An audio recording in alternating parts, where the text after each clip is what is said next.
It's the 28th. It's the last day of the month. I hope y'all have had a great Saturday so far. And move on to have a wonderful Saturday evening, Saturday night.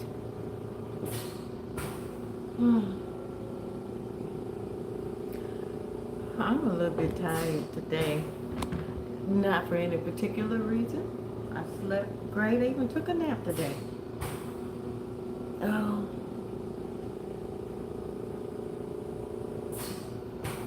Just a little bit tired. It's probably just the itis. Because yeah, it's more than likely just the itis, y'all. I baked me some more chicken today. And well, it's not really tired. I'm just sleeping. I would say that. Like I said, it's probably just the itis. I just ate probably about an hour ago, and then I went and sat in the Cadillac a shower chair. So,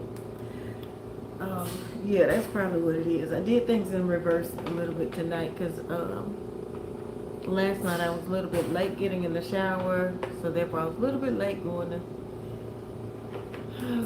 sleep. So I was like, okay, I'll get it all done early. Hey cousins, hey. Y'all come on in. How are y'all doing? Y'all, I'm drinking pickle juice. Still having cramps in my hands and in my feet. So, drinking pickle juice. I'll get it out of the way. So hopefully when I do go to bed, it won't, cramps won't wake me up. I'm gonna get me some magnesium tomorrow. Some more Pedialyte tomorrow. And do it like that. Because the Pedialyte seems to work great. Hey cousins, hey. Pedialyte seems to work great. I mix Pedialyte and Sprite. So that it doesn't really taste like Pedialyte. Tastes more like soda. We used to do that for kids. You know, you mix half and half. You get them to drink it. It doesn't taste so much medicine-y, or, you know, makes it more, makes it taste better. Like back in the day when our grandparents used to put sugar on our rice and in our grits and you know, to get us to eat it as kids. My mom didn't do that too often. My grandmother did. I don't remember my mom doing it at all. But my grandmother did it. Hey cousins, hey, happy Saturday. How are you doing? How's your day been? Girl, I got the itis. I got the itis. I ate, then I went and sat in the Cadillac, you know, shower chair before I got on. That's why I'm just a few minutes late. But honey, as soon as I get up here, I'm probably gonna have to crawl. I'm probably gonna have to crawl to lie down because I am feeling it. Oh, yeah. Hey, Christopher. Good afternoon. Well, good evening. It's not even afternoon. It's good evening. And I'm just waving at y'all like the Beverly Hillbillies. Hey. But yeah. Yeah, I'm not exhausted. Hey, sweetheart. I'm not exhausted so much. It's just that like I said, I think it's the itis. I really do. I think it's the itis. Because I haven't done anything. I even took a nap today, but I didn't get to finish my nap. I got a phone call, and I'm always going to answer their call. It's my aunt. So I'm always going to answer her call, and when she was like, oh, you sleep, going back to sleep. I tried, it just didn't work. Yeah, it was that good food. Which is good. Like I said, I'm drinking pickle juice kind of early this evening because I'm still having the cramps. Not as bad last night, but I am gonna get some magnesium. Like I said, I'll get some. I ran out of Pedialyte. I drank it all, so I didn't have any today. So while I was napping, I noticed that my hands and my feet were cramping up a little bit. So I'm gonna get some more Pedialyte tomorrow, some more Sprite, and some magnesium. That should do the trick and knock all of this out. And I should have looked up to see if it was a side effect or if it was a complication from the infusion, but I did not. Like I said, honey, I don't read the directions when it comes to myself. I read them after I start having issues, which is not how it's supposed to go. They gave me a really thick packet of information on the infusions before I even started it. Did I read it? No. Do I know where it is? Yeah.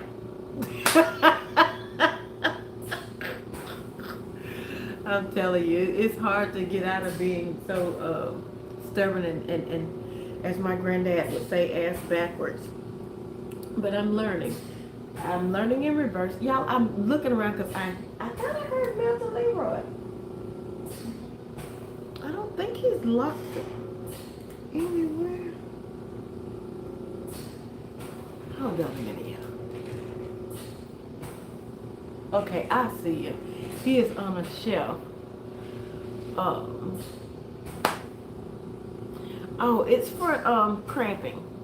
A lot of people drink pickle juice, you know, I think to starve off a hangover or to yeah, it helps with that too. And it's the vinegar in it, and I think they use it. They drink it to. I don't know. I've never drank it for a hangover because I don't do hangovers. I don't drink enough to get a hangover, but I think they use it. They drink it before they drink, or they drink it after they drink, or they drink it the morning after they drink. I don't know, baby, but I use it for the cramps. Yeah. It could not be that it works, but it does. Mentally, it works. So, and either pickle juice or mustard, and I don't have any mustard. So, when we were younger, they used to just open your mouth and, you know, and squirt some mustard down your throat and damn near choke every kid in the house. Did y'all grow up with grandparents or parents that if one child said they had a stomach ache, every child in the house had to get medicine? And you're welcome, Christopher. Like I said, do your own little research on it because, you know, down here, that's what we use it for. For cramps, like muscle cramps and you know, stuff like that. And I've heard for hangovers. Like I said, I've never tested that part of it out. But that's, like I said, I don't even know how they do it for hangovers. It's either one of the three or all three. I don't know. But I had my grandmother was like, well, my mother was like that. If somebody in the house had a stomach ache, everybody had to get medicine for a stomach ache, whether you had a doggone stomach ache or not. That's the craziest thing. I had a relative when we were younger. We'd be at my grandparents' house, and if you didn't let him have his way, if you had something that he wanted,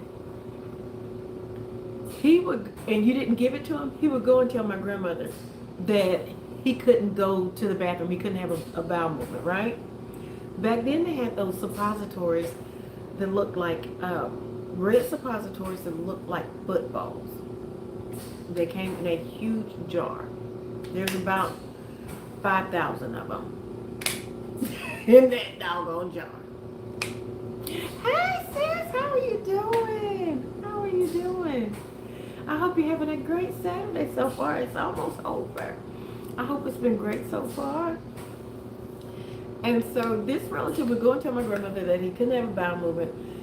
So she would go and get that big jar of red suppositories, sit out on the doggone front porch, honey. Make everybody that was over there, all the grandkids, had to line up one by one. You had to lay across her lap and get a suppository.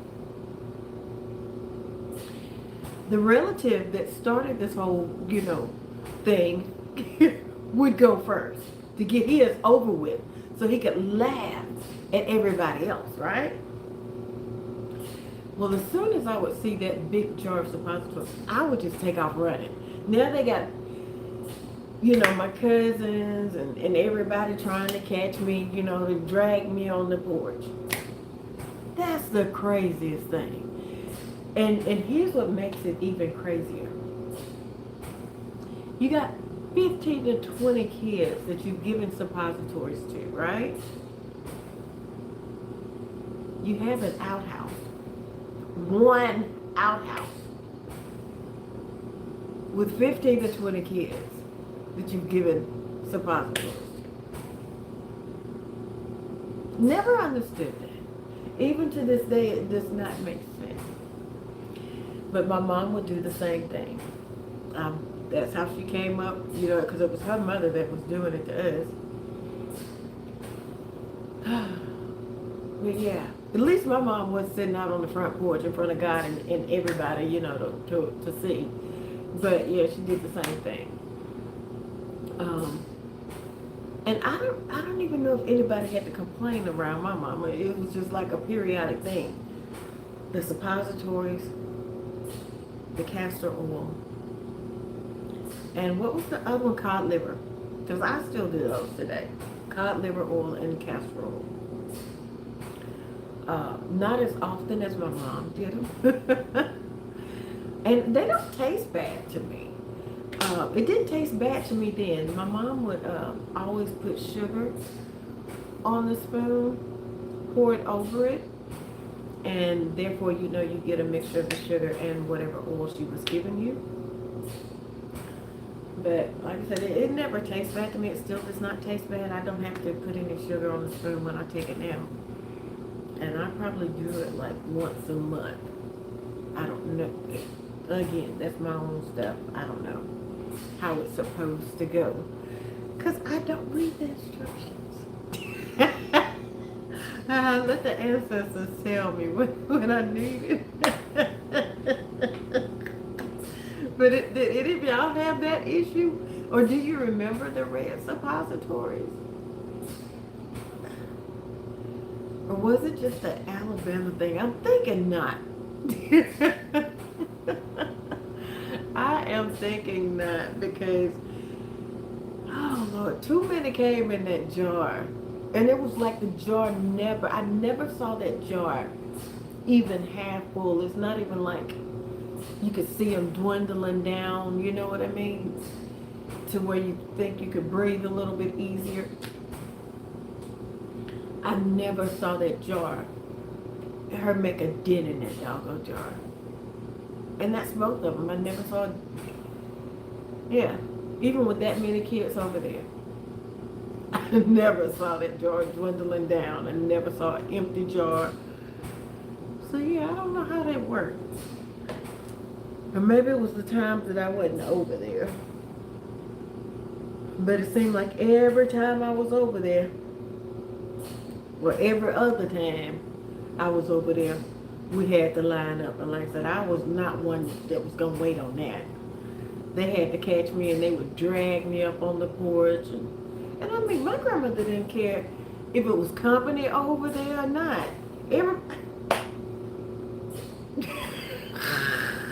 Just, got to be more careful. Got to be more careful. Yeah. Well, like I said, I didn't get it because they, at that time, oh, I'm recording on my phone. I'm on live on my phone. I really would. Oh my goodness. And Ethel May does not, I don't have her phone. She does not have any minutes on her phone. Oh. Can we do it tomorrow? I'll make sure that I come on my tablet. Mm. Did you remind me last night? Cause I remember you saying that you wanted me to do it. Was I supposed to come on my tablet tonight? If I was, I'm so sorry. But you know, I'm never too far away from feeling like making a prank phone call.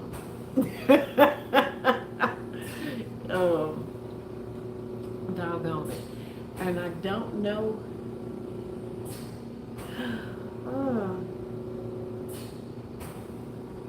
We'll do it tomorrow, Brittany. I remind me. I'll come on at 7 o'clock, and we're on the same time zone. So remind me before 7 o'clock, so I will not come on my phone. I'll come on from my tablet or my computer, and we'll definitely do it then. Okay? Yeah, that works. I'm so sorry if you did remind me yesterday and I forgot. I'm so sorry. Like I said, honey, I am suffering with the itis tonight. I had some baked chicken and same thing I had yesterday, except I had Brussels sprouts today. Baked chicken, turmeric rice, and Brussels sprouts. And I'll probably have the same thing tomorrow. Whew. Yeah. I don't know. Y'all, I didn't leave the house. I said I was probably going to go out and do a mental health ride. But the nap was calling. So I had to take a nap. And plus, I just don't. No, I don't. I'm going to lie. I don't like driving. That's why I enjoy the car wash so much. I don't like driving. I thank God that I have the ability to drive, that I can drive, and that I have a car to drive. But would I rather be on the passenger side? Yeah. Or sitting in the back with my legs covered up with a throw blanket like Miss Daisy? Yeah. But like I said, when I really need a mental health ride, I don't mind driving. Because, I don't know. But today, just to get out and take a drive, I didn't feel like it. I didn't feel like doing it today. It was a beautiful day today. Beautiful day.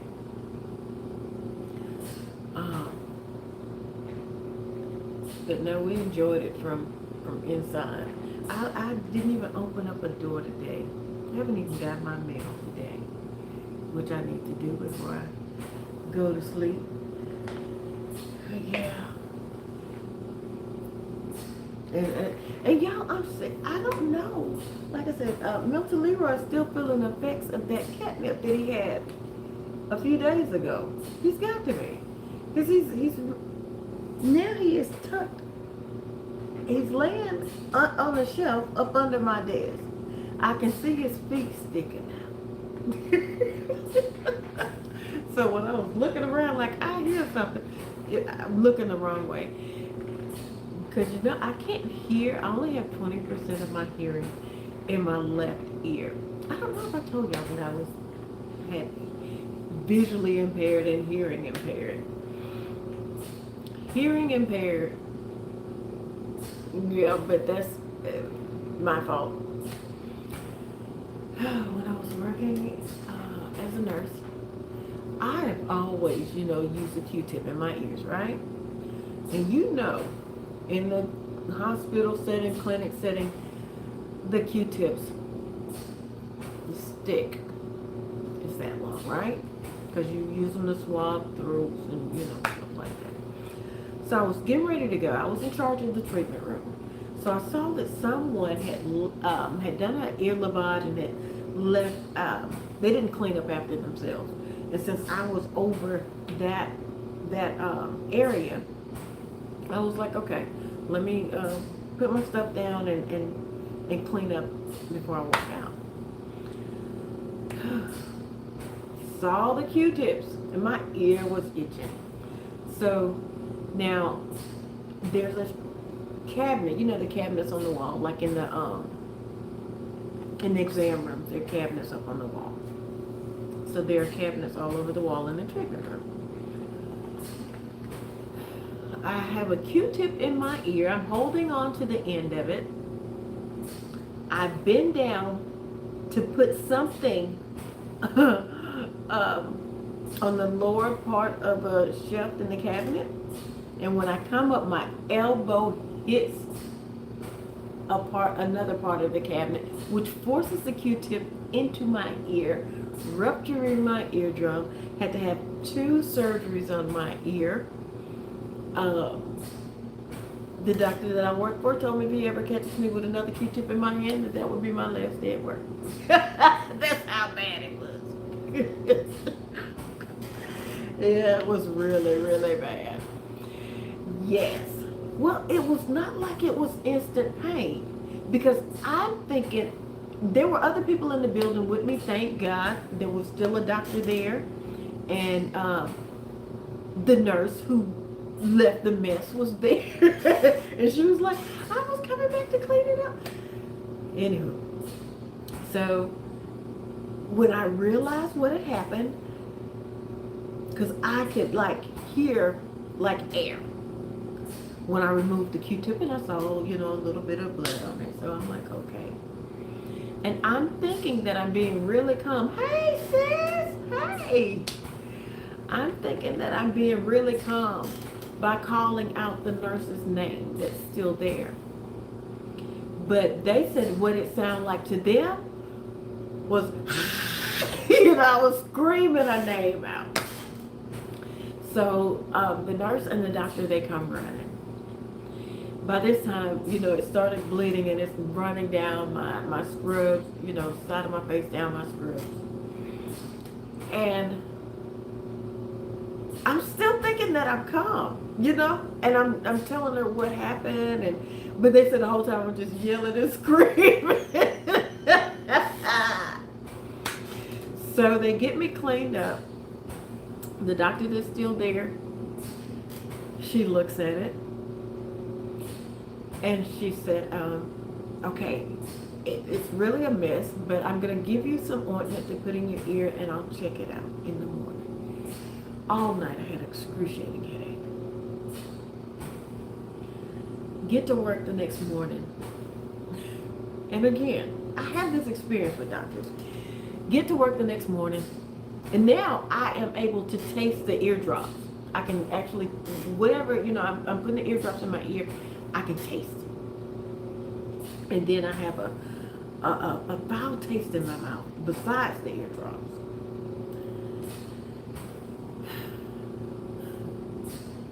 So she was like, hold on, I'll be right back.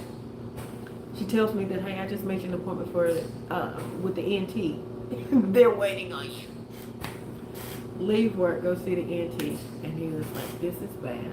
It's now infected. And that's overnight. So the foul taste that I was tasting was actually the infection from my ear. And like I said, I could taste whatever I put in my ear, I could taste. So ended up having the first surgery done on my ear after the infection cleared up, and that got infected again, and so I ended up having another surgery on my ear, which repaired it. But like I said, I lost 80% of my hearing in my left ear. So, and it works out for me. Maybe I shouldn't say this, but it does. It works out for me, because if I don't want to hear what somebody's saying, I just turn my left ear to them, and smile. And nod. I'm just kidding. No, I'm not. I actually do. I used to do that. But I really can't do that now, because I need to be able to hear what I'm nodding and smiling and agreeing to.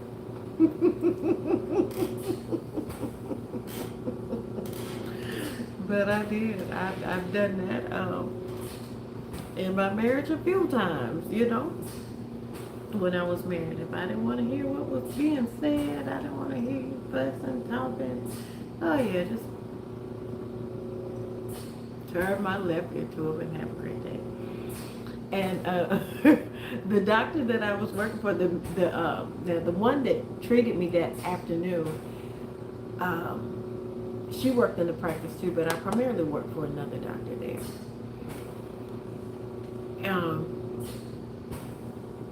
We caught hell with each other.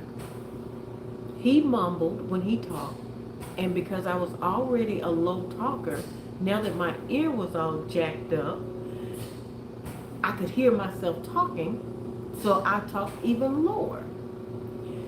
So he would, when he got to work, he would check my ear for me, and he would say, you know, I can't take, you cannot work on my side of the clinic today because I can't hear you.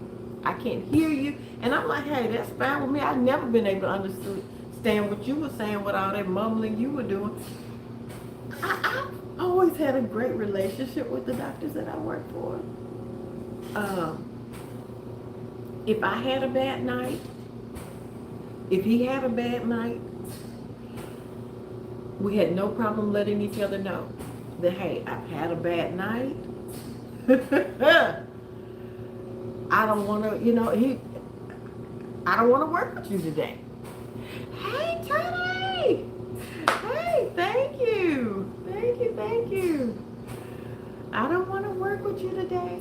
I can't hear you today. I don't want to, you know, try to decipher what you're saying while you're mumbling. And he would tell me the same thing. I can't hear you. I don't want to try to figure out what you're saying. So I've had a bad night. We just won't work together today. And that worked out fine for me.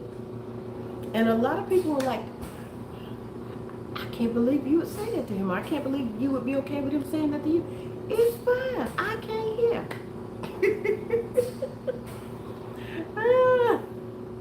Let's see. I'm going with Diane Carroll. Okay. Have I been Diane Carroll lately? No, I haven't been Diane Carroll. Diane Ross and honey, I'm feeling great. And like I said, I'm just saying that this is how it's gonna be forever. I feel great. Yeah. I don't have any complaints. Everything is back down to, and even less. There's still a little bit of pain, different, you know, areas, but not like it was. So I'm so thankful for that. But yeah, like I said, I've always had a great relationship with the doctors that I work for. One of the doctors that I worked for was actually my doctor. He was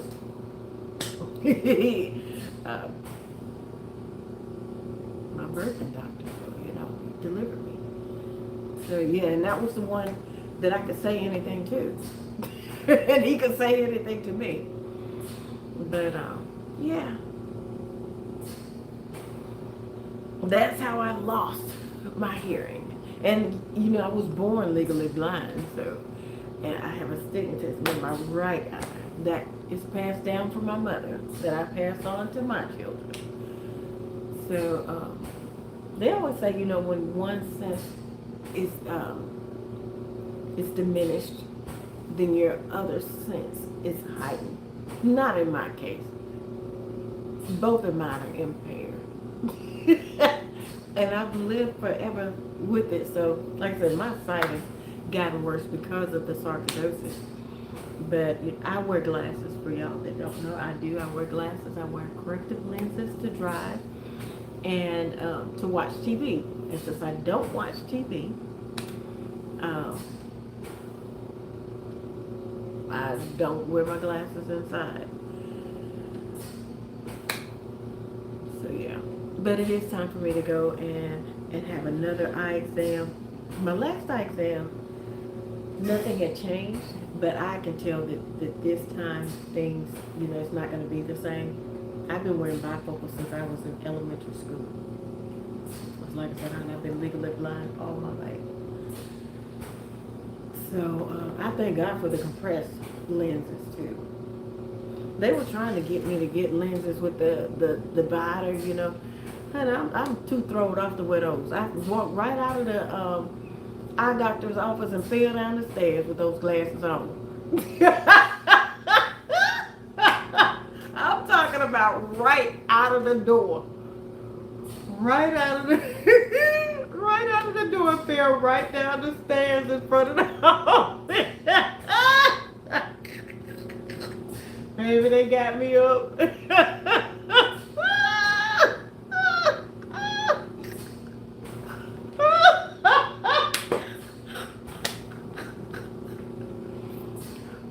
got me up and brought me right back in the office. He said, "We're gonna get you some more." And I told them when they put them on, I'm like, "Honey, this is not gonna work for me." And he was like, "Yeah, just look through the top of the glasses to, you know." Nah, you can't tell nobody that's thrown up as I am where to look. Didn't even make it to the. Maybe I fell right down the stairs.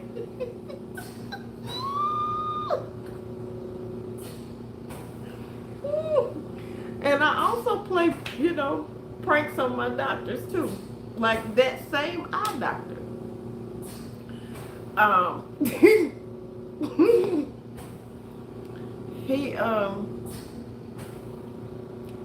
he had done you know, I get a like a special eye exam because I do have sarcoidosis, right? And he was like, "Who's with you today? You know, because you're gonna need somebody to drive you home." And I was like, "Oh, I got somebody with me. They're just out in the car." So he does it, and so he was like, "Well, okay." He is so cool because I do prank phone calls for him, so he's so cool.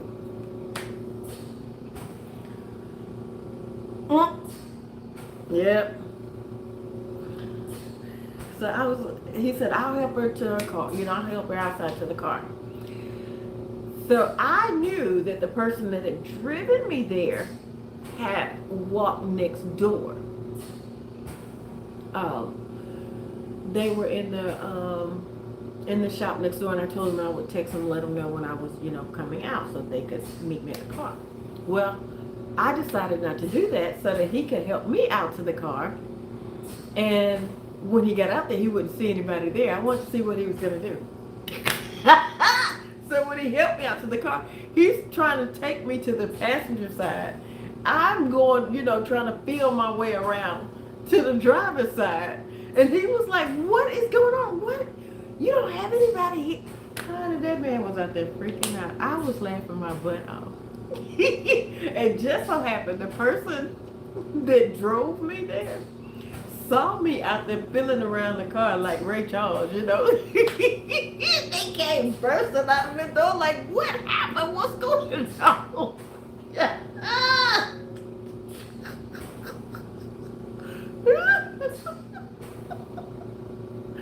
Yeah. Like I said, I'm going to have a good time wherever I go.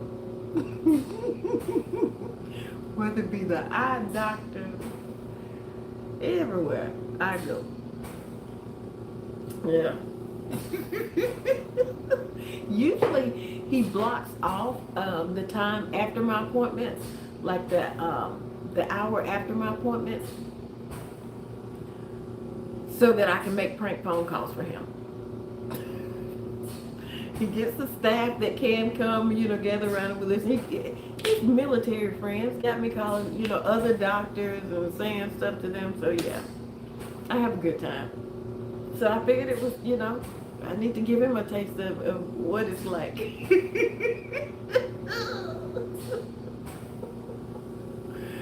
So yeah. But yeah, so like I said, this time I think my prescription will definitely change. And I'm glad to know that it's not changing, because at one point, every year it was changing. And so it slowed down a little bit. Like I said, last year I didn't need a prescription change. This year I'm pretty sure I am. So like I said, it did slow down as far as, you know, me needing a new prescription every year. And I also had pressure on my eyes at one time. So I was having to go back and forth like every 3 months, and that's better. So maybe, with these infusion treatments, it would also help how it's affecting my eyes too. We can only hope. And if not, like I said, the glasses will get a little bit thicker. Just a little bit thicker. But honey, when I walked out of that eye doctor, out of the office and fell down, it was just as much as a surprise to me, that I was fell down 6 or 7 steps. As it was to the people that were in there watching. Got to be more careful. And all I could do was laugh. That's it. Because like I said, it was a surprise to me. And I didn't get hurt. I think I made just, a little bit of, a couple of scratches, but nothing major. I guess my ankles, and I already got screws in my ankle. I have screws in my ankle, broken pelvis, all of that from a car wreck anyway. So my body's like, hey,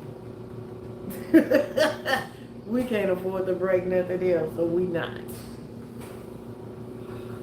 So yeah, it was just funny. It was just funny. And the fact that they didn't even like, oh, you'll get used to them. They were like, no, we're going to help you back in here. We're going to order you some more glasses without the line. Like I was telling them from the start, I can't do this.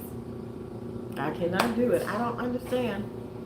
My mom used to have, well, I still have her glasses with the line, you look through the top and then you read through the bottom. That is not how my brain works. Not at all. Not at all. I wish I could wear contacts. Hopefully with the infusions I'll be able to wear contacts.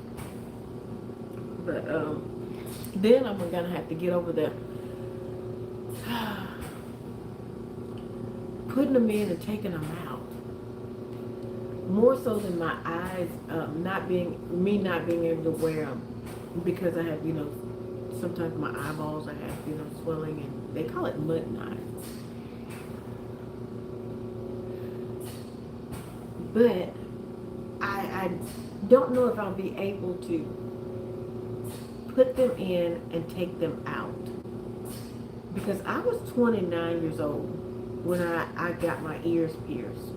And I only got them pierced because I lost a bet. I grew up in the Seventh-day Adventist church. They said you would absolutely go to hell for getting your ears pierced or, stuff like that. So even though I was no longer going to the Seventh-day Adventist church, I was still scared about getting my ears pierced. And not so much about going to hell, about actually pushing something through a hole in my body. So I just knew that my football team was going to win that year. It was time for them to win. So I made a bet with another nurse that they would win. And they would always ask me, why don't you have your ears pierced and, stuff like that. And I would tell them, the reason why. And a lot of it, like I said at the time, was just because I was scared of pushing something through a hole in my body. So, I forget what would happen if I won, if my team won. But if her team won, she was like, I'm taking you on lunch to get your ears pierced. And y'all, the piercing itself, I lost. The piercing, procedure itself was not bad. Not bad at all. It was,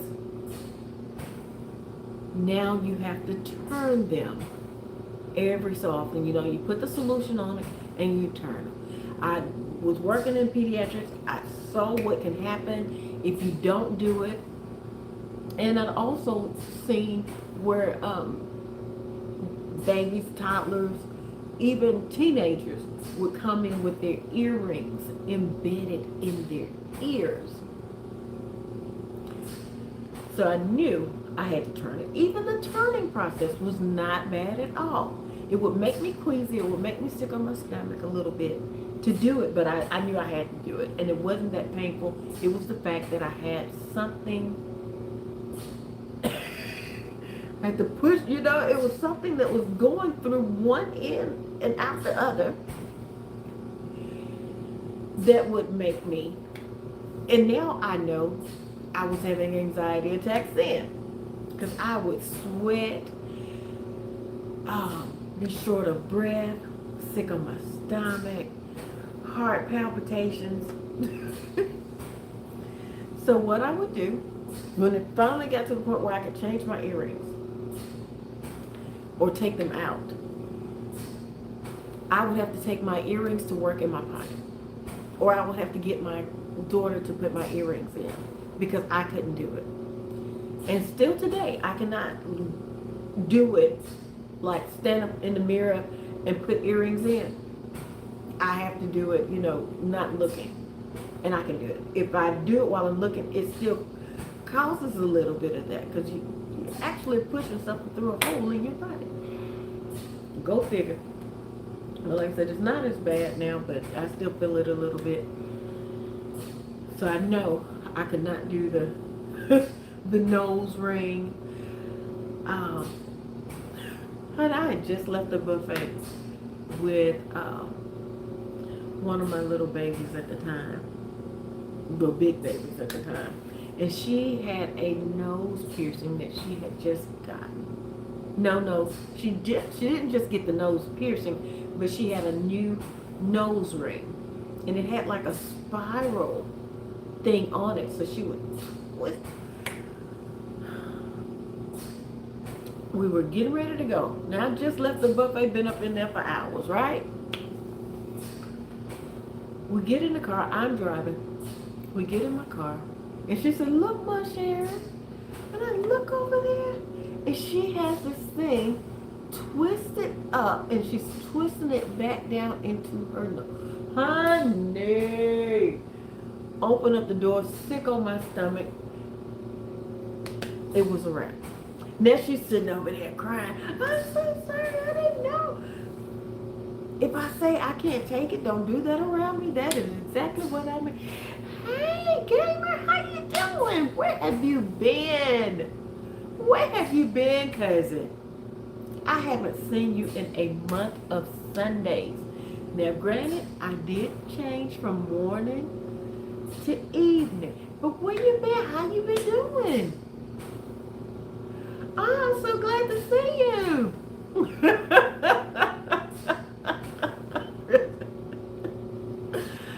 How you been? Yes. Where have you been, friend? You been doing good? I hope so.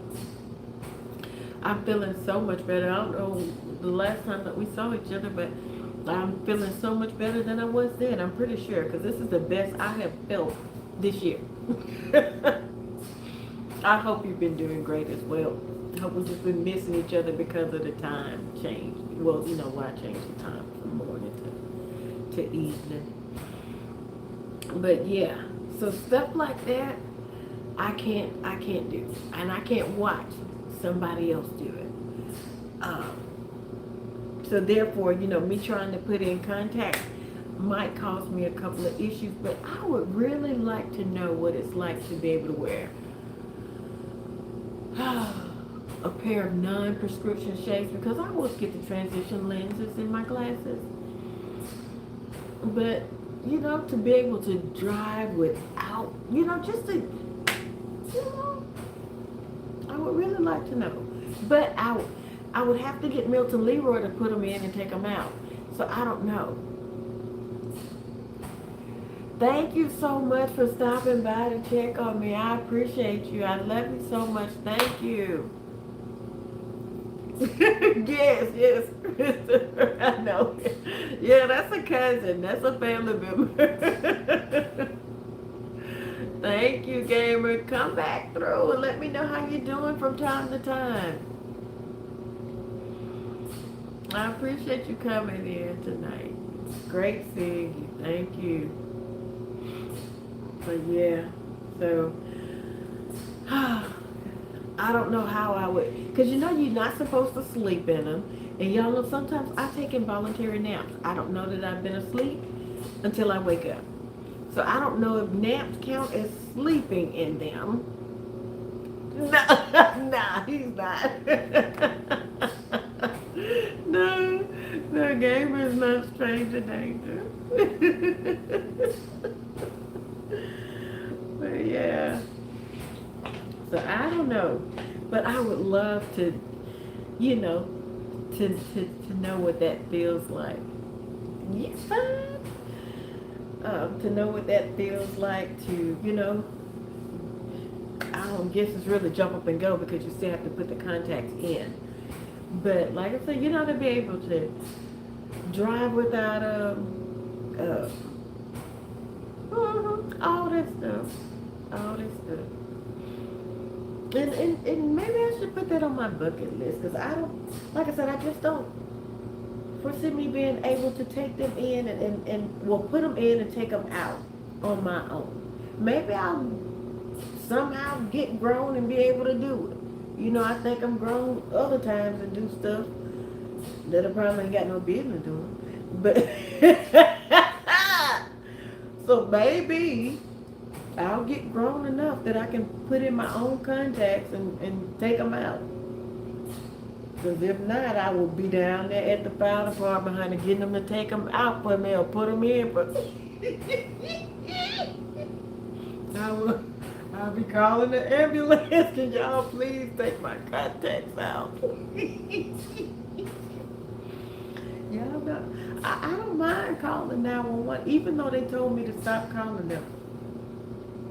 They told me to stop calling them for certain things. Like if I see a lizard, stuff like that, they told me to call the non-emergency number. The non-emergency number does not register to me because it's an emergency. There's a lizard, and God forbid he get close enough to spit in my eyes, and give me some kind of lizard disease. So yeah, I called 911 for that, and they come and they remove the lizard. I haven't had to do it in a minute because I haven't seen a lizard in a minute. And I'm proud of myself because the first and only lizard that I've seen here in the last 2 or 3 years since I've been here, I actually kicked him out of the way. Just moved, not like a football kick because it was a lizard. But it didn't scare me enough to make me call the police this time. So I'm growing up a little bit, taking baby steps toward being grown. Trying to catch up to my age. A little bit. But, so yeah. But like I said, I was proud of myself. It caught me off guard. I opened up the door to get the mail, looked down on the door till there was a lizard. I moved him out of the way with my house shoes. I'm surprised I did that because usually I would have thought that he would have jumped on my leg, and bit me or something. And then I'd have ended up with some kind of lizard disease, and probably lost my whole foot behind that. But no, it didn't happen. Didn't happen. Maybe he was following me from another location, was like, let me go and, scare her. Y'all watch. She gonna call the police. So since that didn't happen, maybe he went back and told his cousins, hey, we're gonna leave her alone. She's not any fun anymore. I don't know. Anyway, that's what happened. But yeah, they told me to stop calling 911 for that, for lizards. And before I moved back to this area, the last time I called 911 was,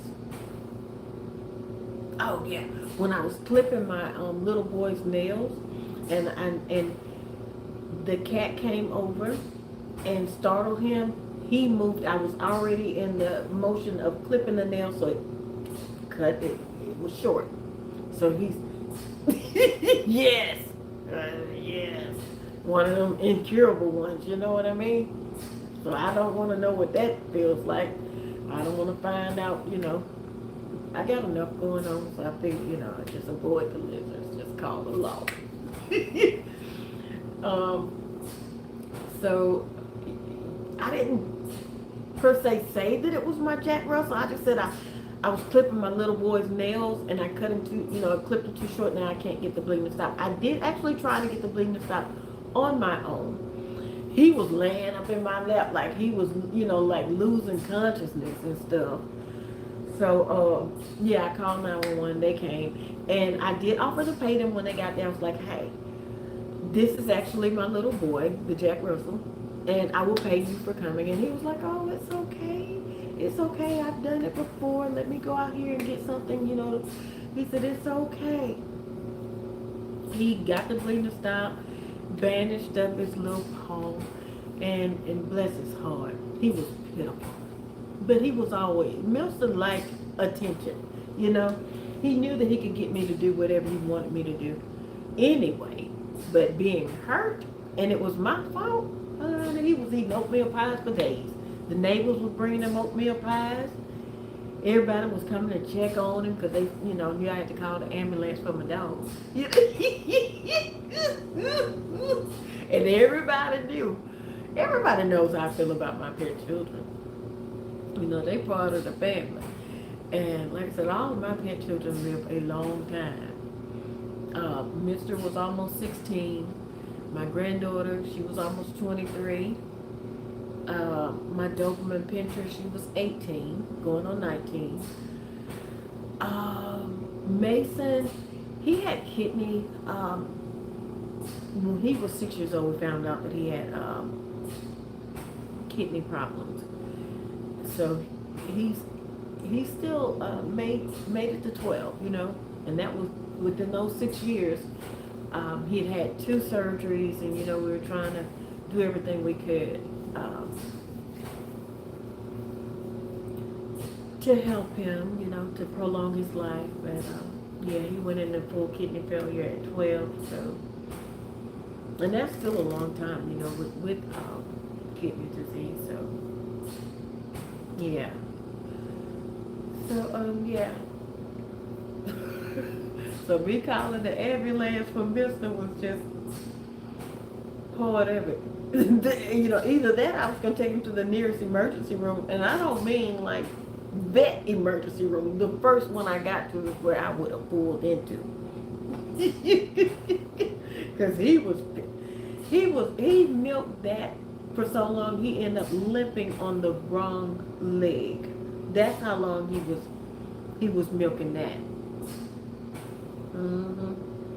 And I remember one year, because every year on his birthday, take him out riding. It was during COVID. And I was like, hey dude, we're not going to be able to go riding for your birthday. We'll do it after, when everything, returns to normal. We'll go riding and out to eat then. I guess Mr. said that the devil is a lie. And he woke up on his birthday feeling around like Ray Charles. And I'm like, oh my God. Blind he is. But at the time, I didn't really know that he was blind. I'm thinking that he's just unsteady on his feet. He's missing steps. And I lived in a townhouse, so, he was falling, get like down to the last 3 steps, and he would fall down the last 3 steps. And I'm like, oh my God. So I called the doctor, and I'm like, hey. And like I said, that was in the, COVID had just gotten, started, and everybody was on lockdown. Called the vet, and they were like, okay, you can come. You can't come in. We'll come out to the car. We'll get him. Make sure you have a mask, this and that. Okay, got it. So they came out to the car. They got him. I done already let everybody know something wrong. This could be his last ride. We crying. I've been up all night. Singing, rocking in the corner, singing old Negro spirituals to him. And stopped and picked up my son on the way to the bed. Like, okay, this is his last ride. You need to say goodbye. Just all this stuff. My son said, I could tell the way he smiled when they came out to get him. There wasn't nothing wrong with him. He said, when they picked him up and they were walking in the bed with him, so he had a smile on his face like, I got you. They brought him back out there to the car, and he was like, yeah, he's starting to lose his sight, but it's not as bad as he's making it out to be. So Mr. worked me. He worked me that day, played me like a cheap violin. He went on that birthday ride. He got his chicken nuggets, his french fries, and his water from McDonald's, his birthday meal. Yeah. So like I said, my pet children, they have a great life. And they figure out early on, just as Melvin has, as Queen Bee mentioned to me today, Melvin has figured out how to play me too. He knows I'm going to pet him up and love on him and you know. And I fall for it every time. Melvin will call me like, or he'll send me a text, I'm not feeling good today. Oh, baby, you need me to come up there and take care of you. You need me to fly you in and nurse you back to health. And then he on the other line shooting woo to Queen Bee, calling her his baby of all times. How much he loved her, just professing his love to her on the other line. While he telling me that he's so pitiful that he needs to lay down. But he's over there proposing to Queen Bee again. Yeah. Just working me.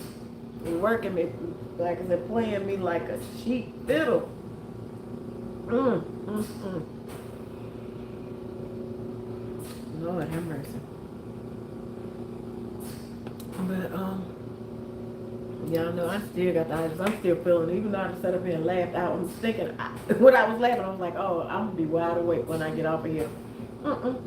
It just swept back through. I do, and I don't know how not to.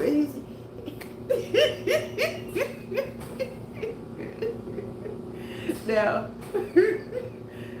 but even when I am stern with Melvin, he still turns that around and goes, ooh, I like it when you talk like that. So there's really nothing I cannot get him to be serious or get his attention enough that he knows that I'm serious. When I am stern, he's, ooh, I like it when you talk like that. Just, so there's nothing I can do. That's what I refer him to you. I'm like, hey, I'll call Queen Bee. I'll call cousin, right? Don't you call Queen Bee.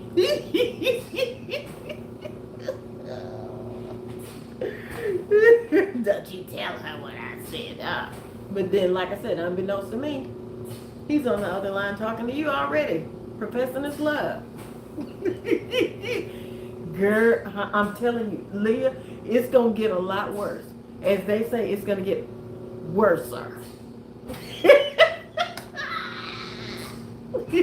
If there was ever a definition, and worser is not a word, but if it were a word, and if there were a definition to worser, it would be Melvin's picture and his name up under it, with the link to his TikTok and YouTube pages. I'm telling you, it's not going to get any better than what you see it now. That's pretty calm. Wait until he can go live. I'm telling you, the world is not ready. But it is going to be a good ride. It's going to be a good ride from start to finish. Melvin does not charge admission. The only prize you're going to get is a laugh. And probably, I have to turn my oxygen all the way up for Melvin, for his live.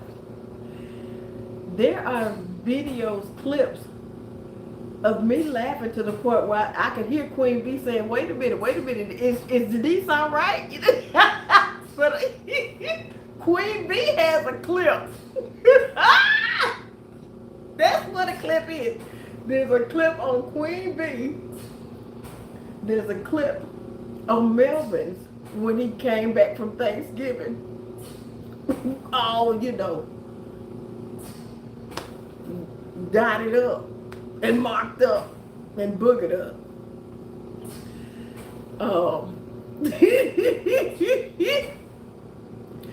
But Queen Bee was live one day and Melvin was trying to, I don't know. He was trying to,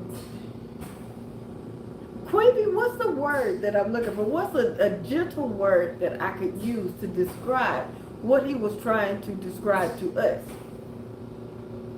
He has, Melvin has gutted out one of his closets, right? In that closet is where he entertains. Where he entertains.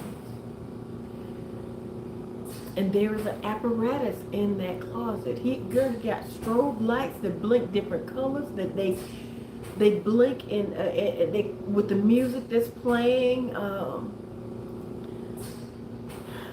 And there's an apparatus that, you know, when you're young, you go to the park and you go to the swing set. Yeah. So in the closet, he had someone make him one, personalized swing. Melvin said it had shellac. It's built out of what? Two 2x4s, shellac, and a cushion.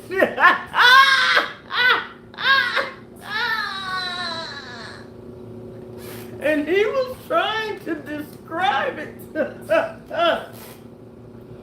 On Queen Bee's live. Rebel said, you know it's a medium size. You know it's a small, medium size swing.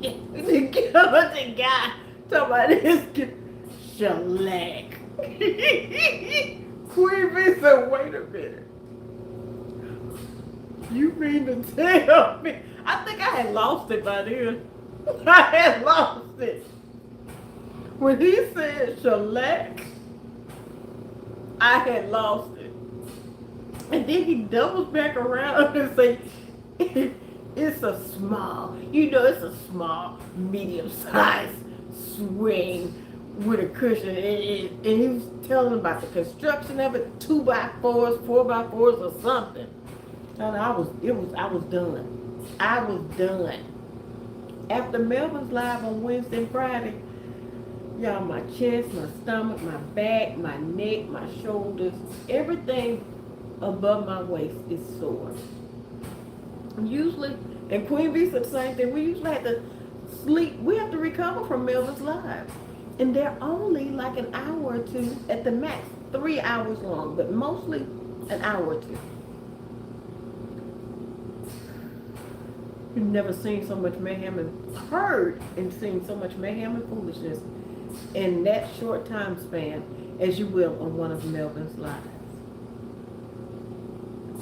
If I could pay 50 people to subscribe, I think I saw that he had 9 subscribers already this morning. So if I could pay 41 more people, just because I want y'all to experience this foolishness that y'all are about to experience sooner. I'm serious. Tell all your family and friends. Subscribe to Melvin's page. Because y'all in for it. And when he comes on, be lying down. Make sure your bladder is empty. And be lying down. If you can't lie down, if you have oxygen or access to oxygen, it doesn't have to belong to you. Just get it. Get it and hook up to it because you're going to need it. Now, I'm not willing to share mine, but I'm just saying. If you have a way of getting some, you're going to need it. Oh, have mercy. Have mercy. But I guess all things happen in time. But yeah, like I said, yeah, spread his the link to his channel around. Put it in the newspaper. Put it on your pages. Tell them all. Clock in on that one, because you don't want to miss the ride. He is not going to disappoint, and it's not like he'll be doing anything that he doesn't do every day. It's this everyday stuff that's going to have you on the floor. That's what it is. Not like he's gonna be doing skits and figuring out stuff. No, it's Melbourne everyday stuff. Just gonna have you hollering. Anywho, y'all, I'm gonna get off of here. And like I said, Milton Leroy still knocked out. But I'm gonna get off of here and join him. I drank. I'm gonna finish the rest of this pickle juice. And we're going to bed. We're going to bed. I'll be up around, I still can't make it past 3 o'clock in the morning. I don't sleep between, I'm always going to be awakened between 3 and 5. Closer to 3 than 5. So no matter how tired I am, what time I go to sleep, I'm always going to be up that time in the morning. And so I'm cool with it. But I'm going to drink the rest of this pickle juice. And hopefully I can sleep up until 3. And not be woke at 1 or 2 from a cramp.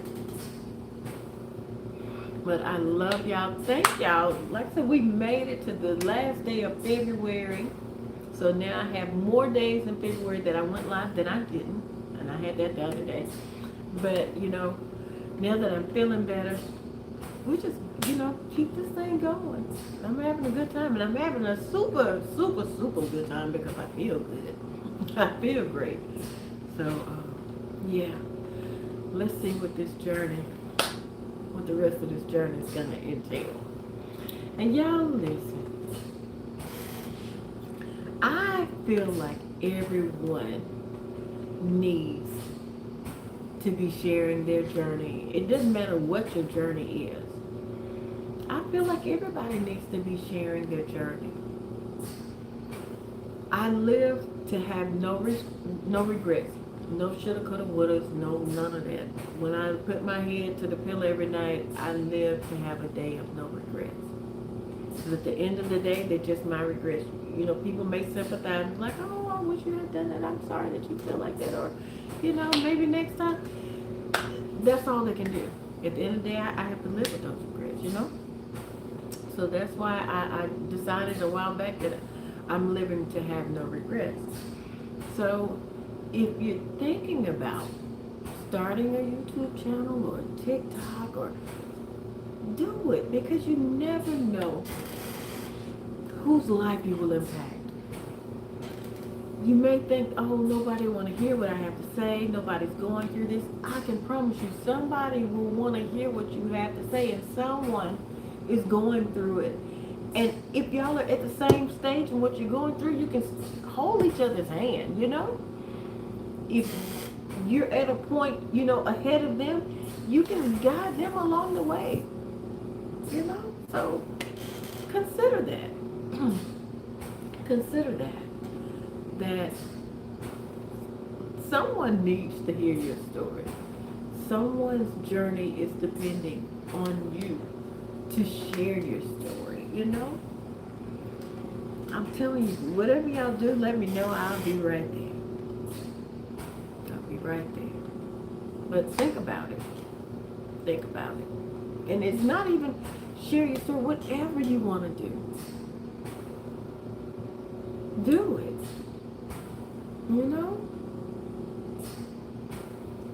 Because you hear it all the time. Time is short. But it really is. It really is. So live to have no regrets. If it's something you want to do, start manifesting it. Start thinking about it. Start seeing yourself doing it. And eventually, you'll align with that thing. You'll walk right into it. You'll walk right into it. It'll walk right into you.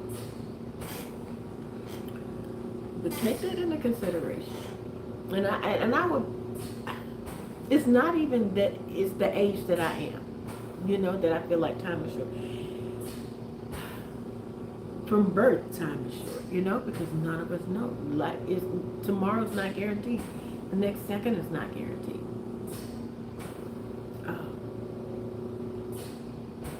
So yeah, that's been on my mind today, about the time that I spent living with regrets. And I just want to urge y'all, somebody, you know, here or watching it on replay. If it's something that you want to do it. You know, it says that God will give us our heart desires. So if it's something that your heart desires, see yourself doing it, and it will become your reality. I promise you. I promise. That's from first-hand experience. I promise you. And like I said, whatever you do, whether it's starting a channel, whether it's climbing Mount Everest, whatever it is, let me know so I can support you. And if you know someone who wants to start a channel or who has started a channel, send me the information so I can shout them out. That's right, Christopher. It's not promised. So I can give them a shout out. Love you, baby. I would have no problem. Like I said, a lot of people want to charge for shouting out channels or person, what they do, you know, their business. I'm going to charge the same thing that Jesus charged when he rose Lazarus from the grave. And I've never heard of an amount being charged. So, what I'm going to charge is support and asking other people to support them. That's it. So, like I said, if you know anybody, send them on over here. Send the information. It may not be, I don't have a lot of subscribers on this page, but I will do what I can. Definitely. And that's something, like I said, that's something we all should be doing. But people have this mindset that I don't want you to get ahead of me. I want you to be great. I just don't want you to be greater than I am. There's enough room and enough for all of us to eat. There's enough room for all of us to grow. And I don't care about anybody being bigger than me or anything like that. What God has for me is for me. You know? But if I can help someone get to where they're trying to go, by all means, I'll do whatever I can. Like I said, just send them on over here. I'll shout out their channel in shorts and on my live. It makes no difference to me. But I just want everyone to be happy. I want everybody to live their best life. And I want everyone to not have any regrets at the end of the day, beginning of the morning, the beginning of the day, ever. And it's possible. It's possible. Like I say, you just got to make up your mind that you're going to keep your word to yourself. See what you want. You'll align with it. And before long, you'll be doing it. Okay? I love y'all. Thank y'all for coming and hanging out at my house. I'm sorry that I don't have any food prepared or any parting gifts other than love. Other than my love. Love and laughter. But okay, y'all. Y'all have a great night. I love y'all again. I will see y'all tomorrow. Same time, same place, same space. Thank you, cousin. Thank you, cousin. All right, baby. Love y'all. Y'all have a great night. They're my hearts. Thank you for the purple hearts, Leah. Y'all have a great night.